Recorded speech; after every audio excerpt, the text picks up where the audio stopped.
अस्सलामुअलैकुम दोस्तों, मैं आपका दोस्त एम उस्मान अपने YouTube चैनल इन्फो ऑनलाइन में एक और वीडियो के साथ हाजिर हूँ। कल मैंने एक वीडियो अपलोड की थी जिसमें मैंने आपको बताया था कि कौन से फ़ाइन ऐसे होते हैं जो कि कंपनी अदा करती है और कौन से ऐसे आपके ऊपर फ़ाइन आते हैं जो कि आपको ख़ुद अदा करने पड़ते हैं। और ये वीडियो मैंने टिकटॉक पर भी अपलोड की थी अपने अकाउंट के ऊपर।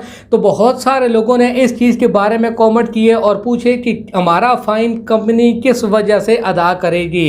हमारे ऊपर फ़ाइन आता है तो कंपनी को क्या ज़रूरत है कि वो खामखा इसके अंदर टांग अड़ाए, ये वर्कर्स के ही फ़ाइन होते हैं। और बहुत सारे लोगों ने तो ये भी कहा कि कंपनी अगर अदा भी करेगी तो बाद में वो उसके पैसे हमसे वसूल करेगी।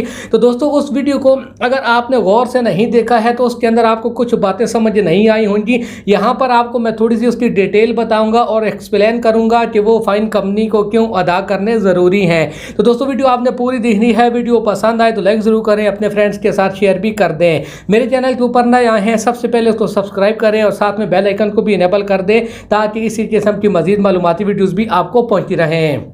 तो दोस्तों, जब आप बाहर निकलते हैं तो आपकी दो किस्म की ज़रूरियात होती हैं। एक आपकी पर्सनल ज़रूरत होती है जिसकी वजह से आप बाहर निकलते हैं, और एक आपकी कंपनी के काम की ज़रूरियात होती हैं जब आप बाहर निकलते हैं। तो मैंने बताया था कि लॉकडाउन के दिनों में कंपनी का अगर उस टाइम आपको बाहर निकालना कोई रीज़न है या रीज़न के बगैर, और ऐसी सूरत में अगर आपको कोई भी जुर्माना मिला है तो ये कंपनी का हक है, क्योंकि आप अपने पर्सनल काम के लिए बाहर नहीं निकले। बहुत सारे लोगों ने इस चीज़ के ऊपर एतराज़ भी किया कि कंपनी अगर पैसे देगी भी तो बाद में वो हमसे वसूल करेगी।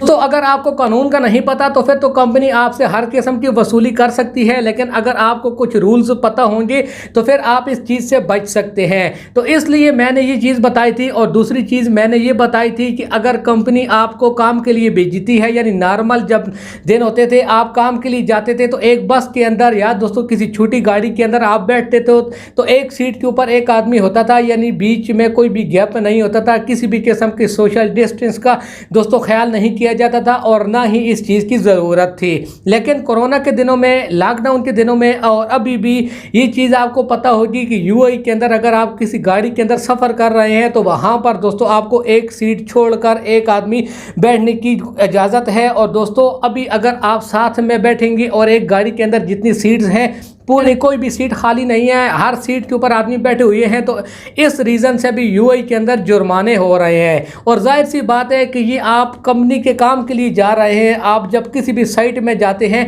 क्योंकि ज़रूरी तो ये है कि कंपनी मौजूदा टाइम में आपके लिए इस चीज़ का ख्याल करे कि वो एक बस के अंदर जो आदमी काम के लिए जा रहे हैं उसकी जगह में वो दो बसें चलाएँ ताकि एक आदमी को छोड़कर एक आदमी बैठे और किसी भी किस्म की परेशानी ना हो। लेकिन अगर कोई कंपनी ऐसा कर रही है दोस्तों तो ये भी लीगल है, और आप जब कंपनी के काम के लिए जा रहे हैं तो फिर इसका जुर्माना देना भी कंपनी का बनता है। इसके ऊपर भी कुछ लोगों ने एतराज़ उठाया कि काम तो हम करने के लिए जा रहे हैं, मजदूरी तो हमारी है, पैसे तो हमको मिलेंगे, तो फिर कंपनी क्यों इसका जुर्माना अदा करेगी। तो दोस्तों, इसका रीज़न यही है कि काम बेशक आप अपने लिए करने के लिए जा रहे हैं, लेकिन आगे जो काम करने के लिए जा रहे हैं, जिस गाड़ी के अंदर जा रहे हैं और जो ये तमाम चीज़ें अरेंजमेंट कर रही है वो कंपनी कर रही है, तो इसलिए कंपनी को ये तमाम जुर्माने अदा करने का हक है। हाँ, अगर आप अपने पर्सनल ज़रूरत के लिए कहीं शॉपिंग के लिए या दोस्तों ऐसे ही बाहर घूमने के लिए जाते हैं, आपने मास्क नहीं लगाया हुआ तो इस चीज़ का जुर्माना आपको खुद अदा करना है। या दोस्तों आपने सोशल डिस्टेंस का बाहर ख्याल नहीं रखा और आप अपनी पर्सनल ज़रूरत के लिए बाहर निकले हुए हैं तो ये जुर्माना भी आपको अदा करना है। या अगर आपको साइट के ऊपर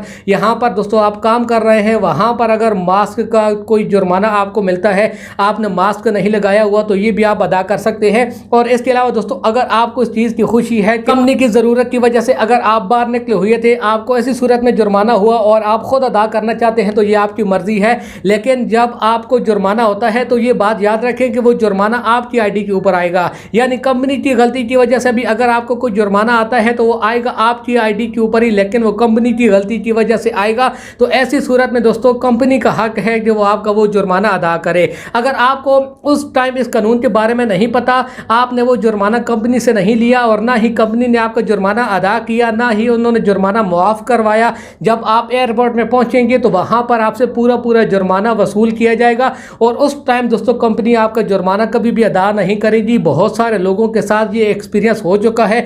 उस टाइम अगर आप टोटल 3000 दिरहम लेकर जा रहे हैं और आपके ऊपर जुर्माना भी 3000 दिरहम है, तो वहां पर आपसे ये चीज़ नहीं पूछी जाएगी कि आपके पास टोटल पैसे कितने हैं। सिर्फ इतना कहा जाएगा कि आपके पास अगर 3000 दिरहम जुर्माना अदा करने का नहीं है तो वापस चले जाएं। जब 3000 दिरहम आप फाइन दे देंगे तो उसके बाद आपको यहाँ पर यूएई से एग्जिट होने दिया जाएगा। तो इस चीज़ की वजह से और इन तमाम चीज़ों को दोस्तों बुनियाद बनाकर मैंने ये वीडियो बनाई थी, ताकि वो लोग जो कि यूएई के अंदर रहते हैं, ऐसी अगर किसी मुसीबत के अंदर दोस्तों वो फंसे हुए हैं तो उनको पहले से इन चीज़ों को पता हो और वो एयरपोर्ट में जाने से पहले इन तमाम चीज़ों का ख्याल कर सके और अपनी जान इन चीज़ों से बचा सके। तो उम्मीद है दोस्तों आज इस वीडियो में जो मैंने आपके साथ दोस्तों ये चीज़ें शेयर की हैं, जो मैंने एक्सप्लेन की हैं, वो समझ आ गई होंगी। वीडियो पसंद आई तो लाइक ज़रूर करें, अपने फ्रेंड्स के साथ शेयर भी कर दें। वीडियो देखने के लिए आप सब दोस्तों का बहुत बहुत शुक्रिया।